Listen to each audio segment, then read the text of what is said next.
सफल होगी तेरी आराधना। सब सुना हमने और अपनी दिव्य दृष्टि से आभास भी किया। ये सच है कि इस घर में एक आत्मा का प्रकोप है जो इस घर की बर्बादी का कारण होगा।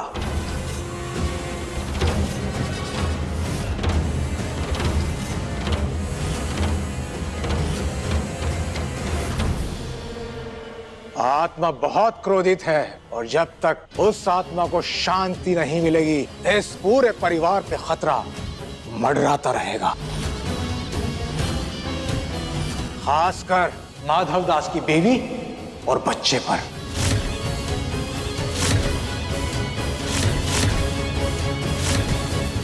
वो आत्मा माधव दास से इसी श्राप के जरिए जुड़ी है। उस आत्मा के साथ गलत हुआ है और ये श्राप माधव दास पर तब से असर करना शुरू किया है जब से इनका वंश आगे बढ़ने लगा है।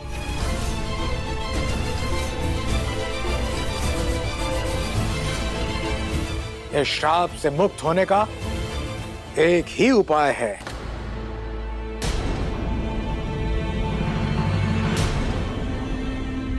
आप अपने वंश से अलग हो जाइए।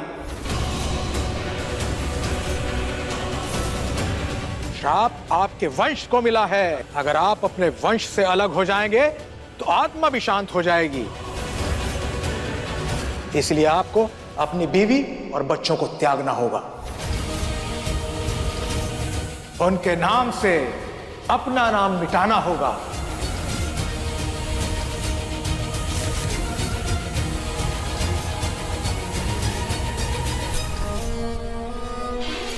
ये कैसे हो सकता है? विनायक मेरा बेटा है और मैं अपने बेटे से अलग कैसे हो सकता हूँ? अपनी बीवी से अलग कैसे हो सकता हूँ? नहीं, ये मुझे हरगिज मंजूर नहीं है। अगर ऐसा नहीं करोगे तो इस श्राप का असर तुम्हारे बीवी बच्चों को भुगतना पड़ेगा। इस घर के हर एक परिवार के सदस्य को भुगतना होगा।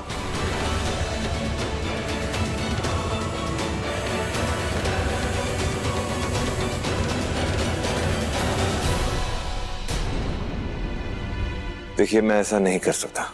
और कोई उपाय है? हम उस आत्मा को कुछ हद तक शांत कर सकते हैं। एक और तरीका है इस श्राप से बचने का। माधव दास को अपना गोत्र, इस घर के बड़े बेटे होने का ओहदा, अपनी जायदाद, अपनी संपत्ति सब कुछ त्यागना होगा।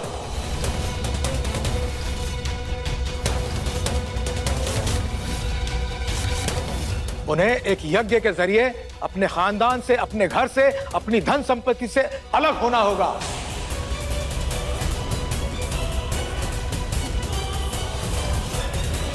और यही बात तुम्हें पूरे समाज को बतानी होगी। आपको शहर के हर बड़े अखबार में यह खबर छपवानी होगी कि आप भारद्वाज खानदान का नाम त्याग रहे हैं। अब ये इस खानदान का हिस्सा नहीं है। इस तरह हम इस परिवार के भाग्य और माधव के भाग्य को अलग करके इस श्राप से बच सकते हैं।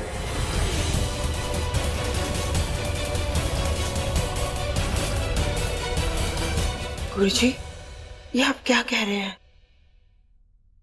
आप तो हमारे परिवार के भरोसे से इतने साल से जुड़े हो और आपसे पहले आपके पिताजी।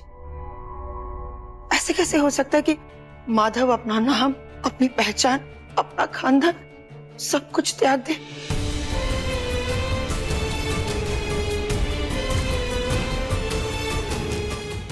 आप कहना क्या चाहते हैं कि मेरे पास सिर्फ दो उपाय हैं? या तो मुझे अपनी पत्नी और औलाद से दूर होना पड़ेगा। जिस घर में मैं पला बड़ा हूं, जिस परिवार से मेरी पहचान बनी है, उन्हें त्यागना होगा।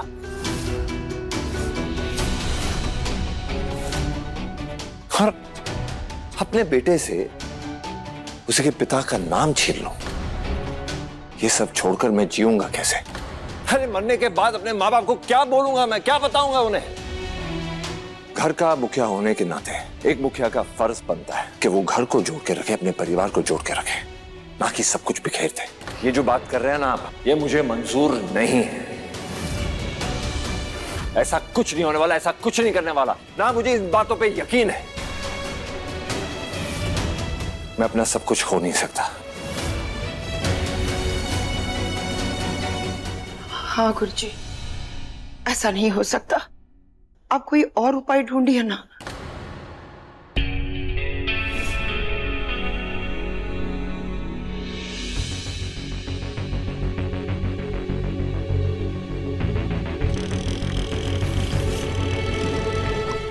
विनायक!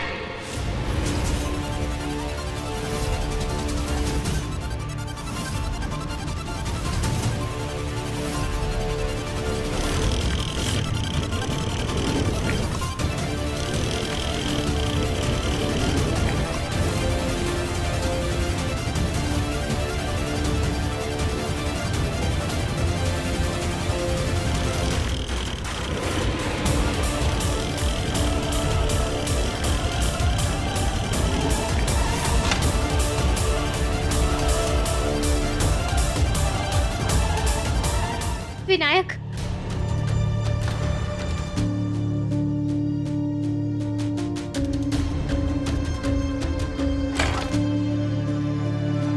विनायक तो कमरे में सो रहा था, फिर ये झूला बाहर कैसे आ गया?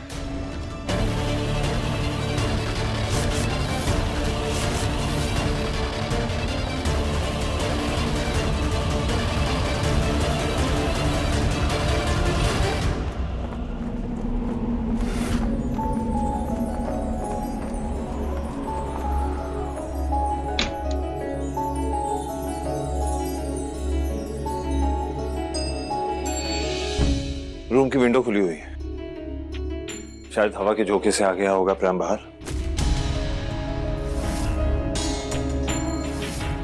तो मुझे समझ नहीं आ रहा कि प्रेम तो हमने लॉक किया था।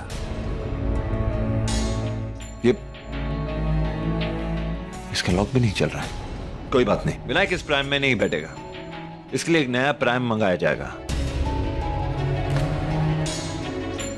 ऐसे कैसे माधव? हवा का झोंका इतना भी तेज नहीं था कि झूले को इतनी दूर तक फेंक दे।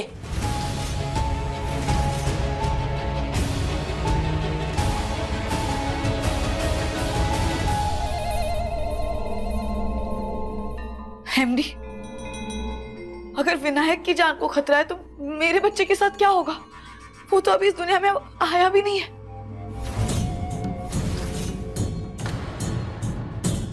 एमडी, अगर हमारे बच्चे को कुछ हो गया तो हम क्या करेंगे? अरे मैंने कहा ना, तुम कहां बात को लेकर जा रही हो? एमडी, वो तो विंडो खुली थी इसलिए ये सब। माधव जी, मैंने पहले ही कहा था ना, खतरा अभी टला नहीं है और इसकी विधि भी बताई थी। इस खतरे को टालने के लिए आपको सब कुछ त्यागना ही होगा।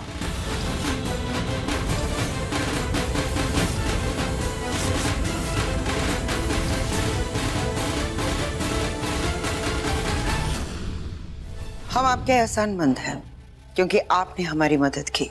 आप हमारे परिवार को कई सालों से जानते हैं और हमारी दादी भी आपकी हर बात पर यकीन करती है। अगर उस वक्त आप ये नहीं कहते कि उस श्राप का असर अभी भी है और उसे हटाने का वही एकमात्र तरीका है, तो हमारा परिवार कभी नहीं मानता। अब तो माधव को भी धीरे धीरे उस श्राप पर यकीन करना ही होगा। अगर आपको किसी भी चीज की जरूरत पड़े तो आप हमें बताएं, हम आपको दे देंगे। आज तुमने जो हमसे महापाप करवाया है उसके लिए हमें तुमसे कुछ नहीं चाहिए। यह गलत काम करके हमने अपनी विद्या को अपमानित किया है, वो भी सिर्फ इसलिए कि हम मुसीबत में थे। हमारी माँ की तबीयत खराब थी और आपने तब हमारी मदद की थी। हम तो तभी समझ गए थे कि तुम एक दिन सूद समेत इस एहसान का बदला हमसे जरूर लोगी। आज तुमने अपना रंग दिखा ही दिया। अब निकल जाओ यहां से, दोबारा यहां मत आना।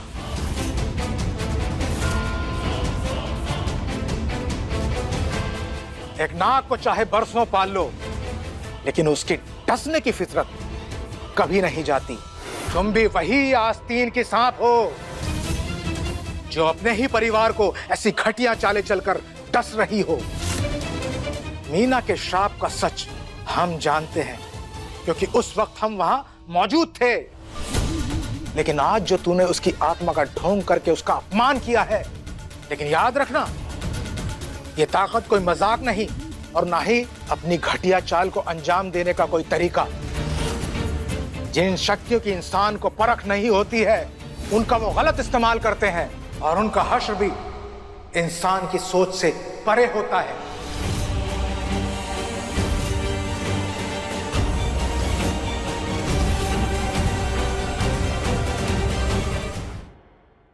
क्या? ठीक है, तुम्हें परेशान होने की कोई जरूरत नहीं है, हम अभी आते हैं।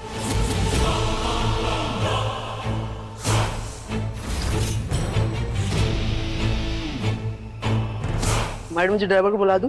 नहीं, हम चले जाएंगे।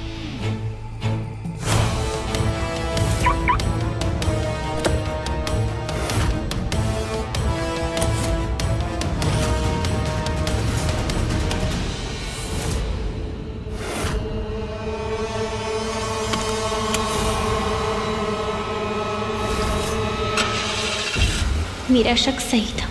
मेनका दीदी आज भी उस रात की तरह बिना किसी को कुछ बताए कहीं जा रही है, वो भी बिना ड्राइवर के।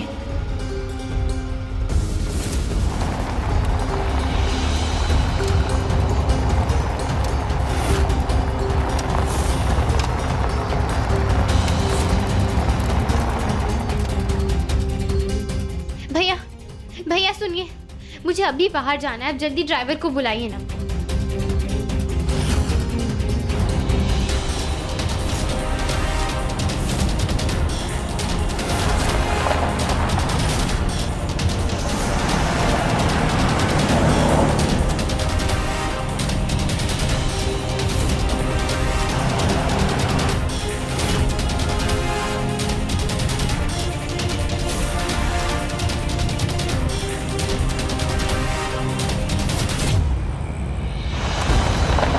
ये तो वही जगह, वही चौराहा है ना जहाँ मेनका दीदी उस दिन आई थी और फिर अचानक कहीं तो चली गई थी।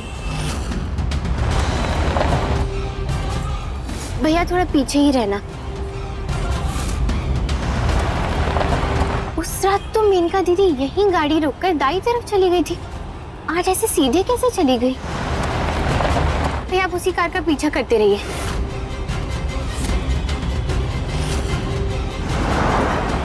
ये जगह तो बहुत सुनसान है, यहाँ पर आगे कहाँ जा रही है दीदी? भैया आगे क्या है? यहाँ तो खेत खलियान और जंगल है मैडम, और उसके आगे थोड़ी दूर पे एक पुरानी हवेली है। यहाँ के लोग उसे आलमगीर की हवेली कहते हैं। हमारी उस हवेली का नाम था आलमगीर की हवेली। माधव और श्रवण एक दूसरे के साथ अक्सर उठते बैठते खेलते थे। ये तो वही हवेली है ना जिसका जिक्र उस दिन दादी कर रही थी। वो हवेली जहाँ साहब जी और उनका परिवार रहा करता था, और जहाँ वो हादसा हुआ था जिसकी वजह से मीना नाम की औरत ने साहब जी को वो श्राप दिया था। लेकिन मेनका दीदी इस हवेली में क्यों जा रही है? भैया जब हम वहाँ पहुँचेंगे ना तो अब थोड़ा पीछे ही गाड़ी रोक देना और मेरा इंतजार करना। मैं पैदल ही अकेले चली जाऊंगी।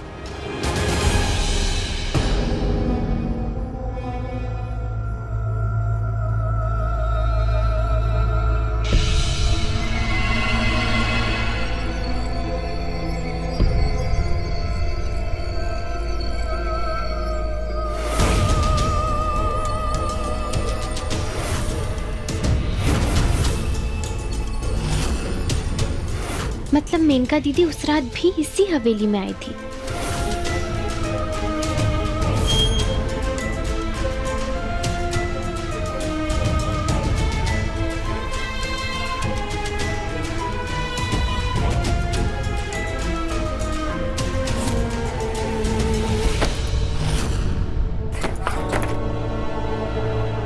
ये दरवाजा तो खुल ही नहीं रहा है।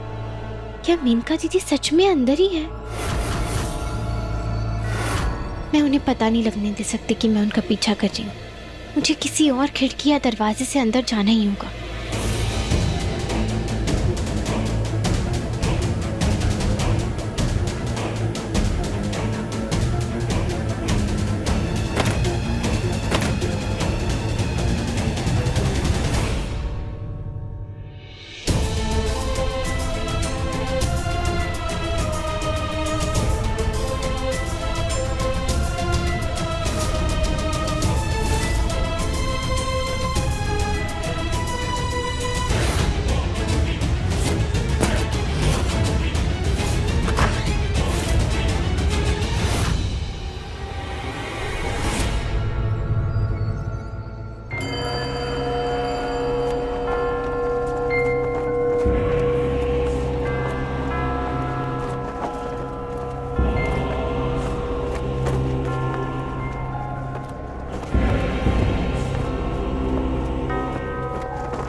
ये हवेली तो बिल्कुल वीरान है।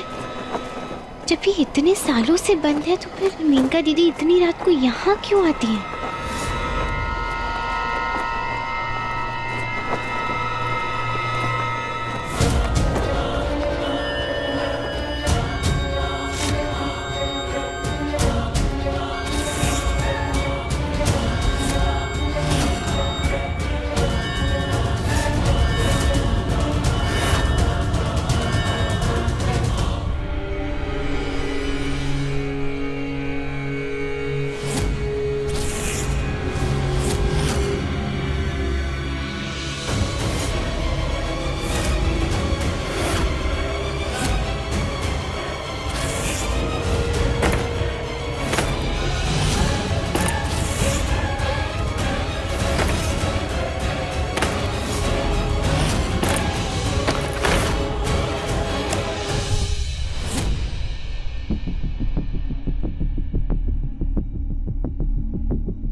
ये तो कोई तहखाने का दरवाजा है, पर अंदर तो कुछ है ही नहीं यहाँ पर।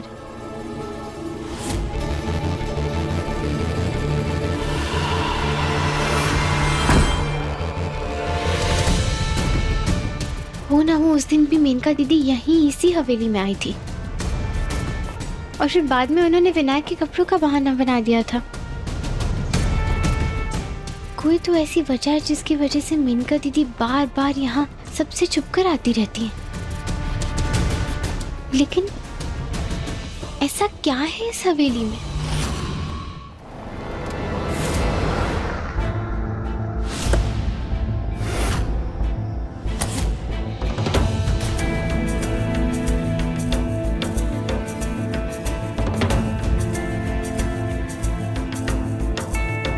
आराधना, अरे अजीब लड़की है, अब मेरी आवाज भी नहीं सुनाई दे रही है इसे। शायद इतनी टेंशन है सबको, सबकी जान खतरे में है और मैडम घर से बाहर निकल गई है बिना किसी को बताए।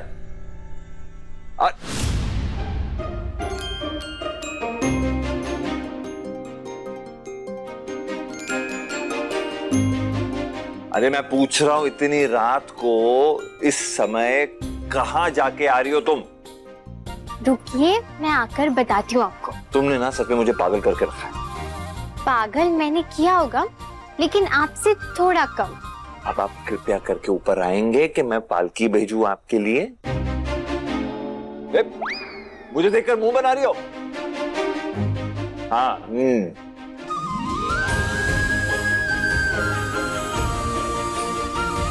आएंगे ऊपर अभी आप, प्लीज।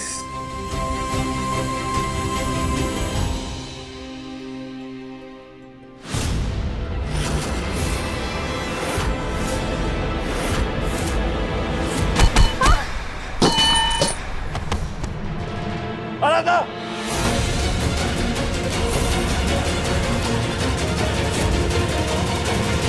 आराधना, आराधना, आराधना, आराधना, आराधना, किशन, किशन, किशन, देखो ना आराधना को क्या हो गया, आंखें भी नहीं खोल रही अपनी। भैया खून तो नहीं निकल रहा, लेकिन अगर अंदरूनी चोट हुई तो जान को ज्यादा खतरा हो सकता है भैया। डॉक्टर को बुलाओ। जी भैया।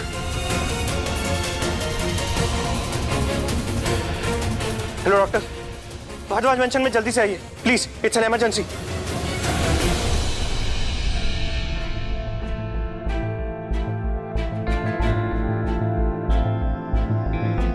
सब ठीक तो है ना? मतलब आराधना ठीक तो हो जाएगी ना, इसे होश तो आ जाएगा ना? अगर आप कहें तो इसे अस्पताल लेकर जाएं।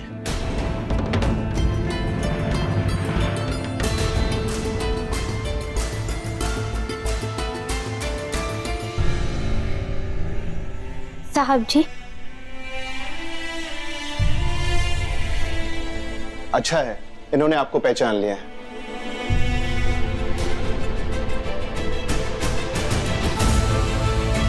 आराधना,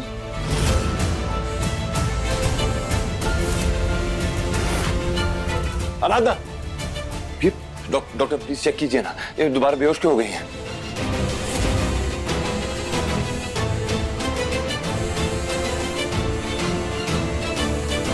आप फिक्र मत कीजिए, डरने की कोई बात नहीं है। लेकिन ये अचानक ऐसे बेहोश क्यों हो गई है? शायद दिमाग में सूजन है जो आराम करने से भी ठीक हो जाती है। आप फिक्र मत कीजिए, सुबह तक सब ठीक हो जाएगा। आप चलिए, मैं आपको दवाइयों के बारे में बता देता हूँ।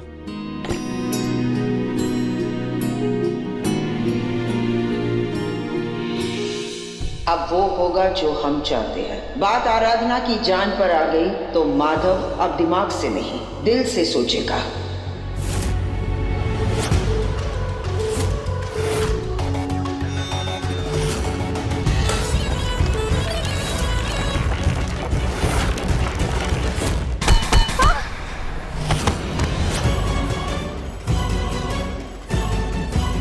दादी, आराधना को आराम करने दो। अब किशन दवाइयां भिजवा देगा।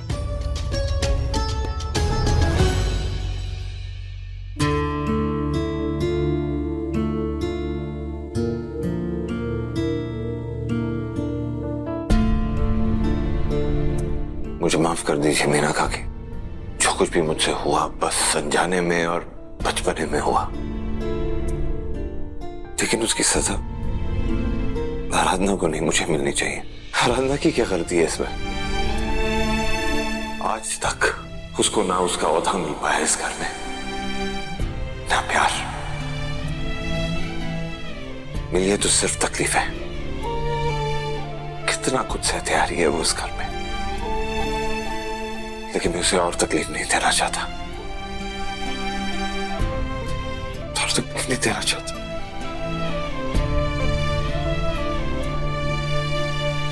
माधव, बेटा भगवान पे विश्वास रखो, सब ठीक हो जाएगा।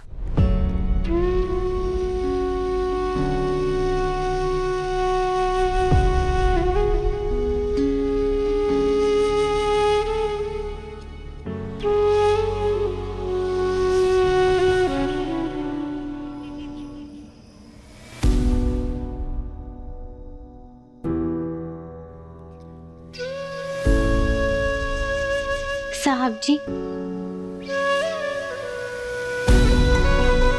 आराधना, आराधना,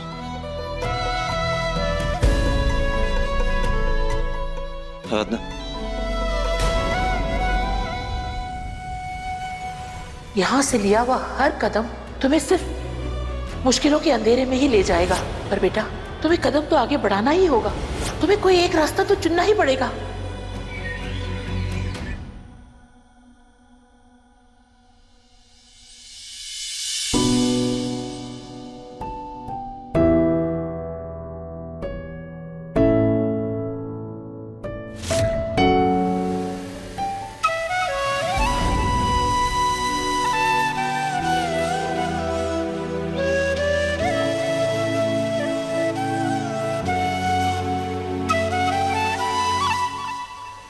साहब जी,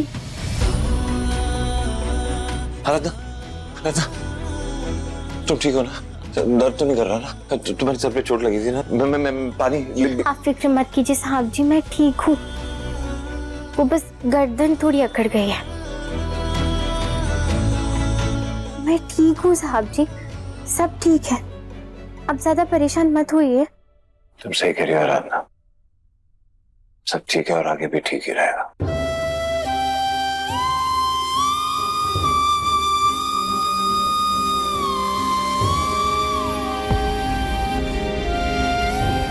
साहब जी,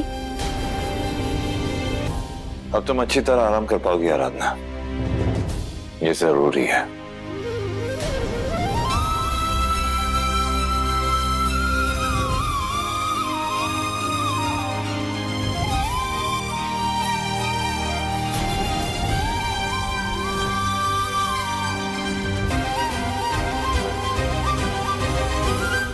देखिए देखिए सफल होगी तेरी आराधना के लेटेस्ट एपिसोड्स कभी भी कहीं भी। अभी सब्सक्राइब करें दंगल प्ले ऐप।